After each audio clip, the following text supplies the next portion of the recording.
briefing ako tungkol sa mga contractor appointees ng DPWH na ako ay nagpapasalamat. A few weeks ago, inamin ni Secretary Vince Dizon at ng DPWH na tama ako. Dalawa ng mga appointees ng bagong liderato ng DPWH ay mismong contractor ng DPWH. At yung isa na nagpasok sa kanila na nag-resign una na si Yusek Ari Perez ay konektado kay Congressman Edwin Garjola at sinubukang ilapit si Congressman Garjola kay Sec Vince para makakuha ng kontrata. When I was giving that press briefing, may tumawag sa akin na mataas na opisyal ng DPWH on behalf of Sec Vince Dizon. At sinungaling din yan, Vin Dizon na yan. Ang pinag-usapan sa telepono ay ang budget ng distrito ko. May pinagtatakpan yung Dizon na yan. Ayaw ko naman na maapektuhan ang budget ng distrito ko dahil sa ginagawa ko ngayon. Pero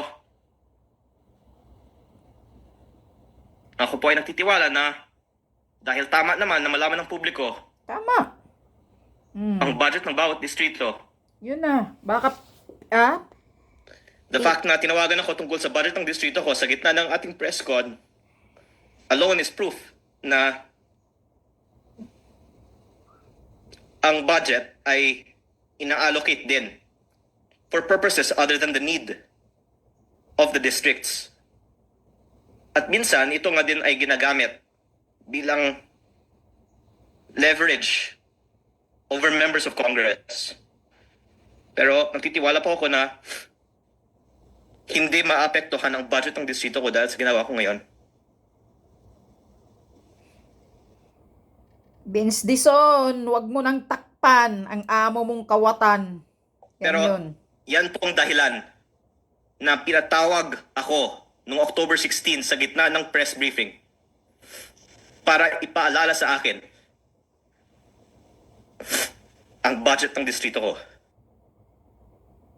Kaya nga, ikaw, Vince Dizon, sa DPWH, tumatanda ka na, sa mga, Diyos ko po, tingnan mo lang yung pagmumukha mo, mas naniniwala kami dito kay Representative Labesti kaysa iyo.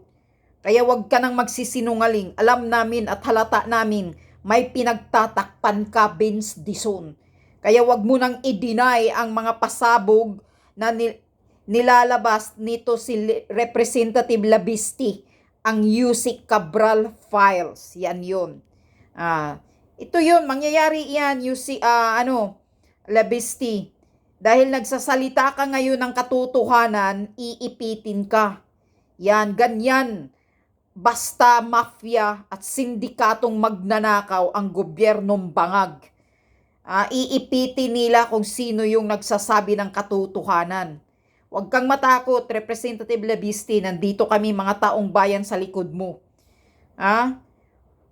Huwag kang mag-alala kay Dizon na yan. Ilabas mo na ang Cabral Files. Yan ang hinihintay ng taong bayan.